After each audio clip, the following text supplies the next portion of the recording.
Hello ladies and gentlemen, this is your boy Mrteamguy for another episode of Gaming Spotlight. Today I want to talk about an indie atmospheric adventure game called Last Day of June. This game is incredible. The sheer aesthetic and emotional beauty of the story is breathtaking. Its simplicity is just one of the things that makes it so enjoyable. You'll find yourself going back and forth between characters as you try to lay the foundation in an attempt to achieve a more favorable outcome. The story will keep you going, pushing towards an ending you wish for, whether you get that or not. I won't reveal it because the beauty of this is the secret of what, if anything, you can change. The music throughout sets the mood wonderfully, and the soundtrack is something I would buy on its own. It took me about 4 hours to complete this game. The game starts off innocently enough with Carl and June sitting on the end of a pier.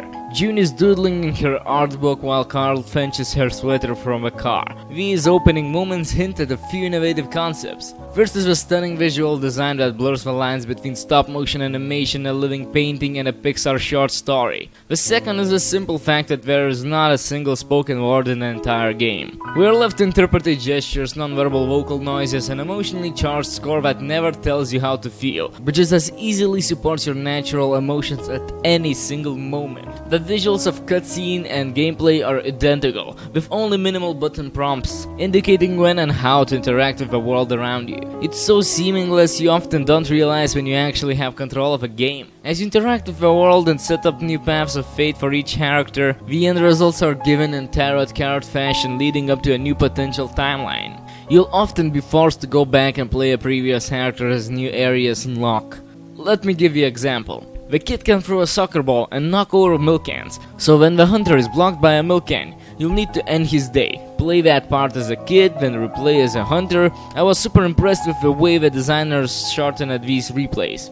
Fading to black when taking you to the next critical part of the day is way better than forcing you to repeat lengthy puzzle elements. There are also 20 memories, 5 per character, that can only be collected when playing as that character, so that lends a bit of replayable discovery to the game. Since many of these memory bubbles are in locked areas that can't be accessed until later in the game, there is a surprisingly amount of backstory locked away in these memory postcards, as well as achievements. So, making the effort to find and collect them all is well worth it. Between character levels, Carl will also wheel around the neighborhood at night viewing various memory dioramas, which also fleshes out the backstory. Keep in mind, there are no journals or spoken dialogue. Your only knowledge of a past and present is what you infer from what you see and possibly feel. We all seen enough sci-fi and fantasy movies to guess where the story is headed. But the Last Day of June managed to defy my predictions. Just when I thought I knew what was going to happen, I was totally blown away by the powerful and emotional ending that was revealed only in the final few moments of the game. Really good story.